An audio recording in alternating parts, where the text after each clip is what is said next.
നമ്മുടെ പെട്രോൾ ആർസിയുടെ ഓരോരോ അപ്ഗ്രേഡും കാര്യങ്ങളൊക്കെ നമ്മൾ ചെയ്തു തന്നെയാണ്. നമ്മൾ സ്റ്റാർട്ടിങ് ഇതിനൊരു ബൂസ്റ്റർ കയറ്റി, രണ്ടാമത് നമ്മൾ പുതിയ കാർബറേറ്റർ ഒരെണ്ണം സെറ്റ് ചെയ്ത്, അപ്പം മൂന്നാമത്തെ അപ്ഗ്രേഡ് എന്ന് വെച്ച് കഴിഞ്ഞാൽ നമ്മൾ ഇതിനൊരു ഡംബോ ആർസിയുടെ റിമോട്ടാണ് ചെയ്യാൻ വേണ്ടി പോകുന്നത്. ഇത് 6 ചാനൽ റിമോട്ടാണ് ഡംബോ ആർസിയുടെ വരുന്നത്. അപ്പോൾ നിങ്ങൾ ചിന്തിക്കേണ്ടാവും നമ്മൾ എന്തിനാണ് 6 ചാനൽ റിമോട്ട് ഈ ഒരു ആർസിക്ക് സെറ്റ് ചെയ്യണത്, ഇതിന് വല്ല 2 ചാനൽ റിമോട്ട് സെറ്റ് ചെയ്താൽ പോരെന്ന്.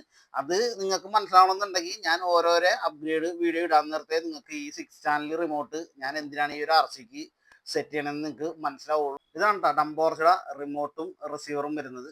നമ്മൾ ഡംബോർസിയുടെ റിസീവർ നമ്മൾ വണ്ടിക്കകത്ത് സെറ്റ് ചെയ്തിട്ടാ. ഇതിന് ജൈറോ ഫംഗ്ഷൻ ഉണ്ട് കേട്ടോ. ഈ ഒരു സ്പീഡ് നമുക്ക് റിമോട്ടിൽ ജൈറോൻ്റെത് കൺട്രോൾ ചെയ്യാൻ പറ്റും. അപ്പം നമ്മൾ വണ്ടി പുറത്തു ഓടിക്കുന്നില്ല, നമുക്ക് ജസ്റ്റ് ഒന്ന് നമ്മുടെ ഷോപ്പിന്റെ ഫ്രണ്ടിൽ കുറച്ച് സ്ഥലമുണ്ട്, നമുക്ക് അവിടെ ഒന്ന് ഓടിച്ചു നോക്കാം.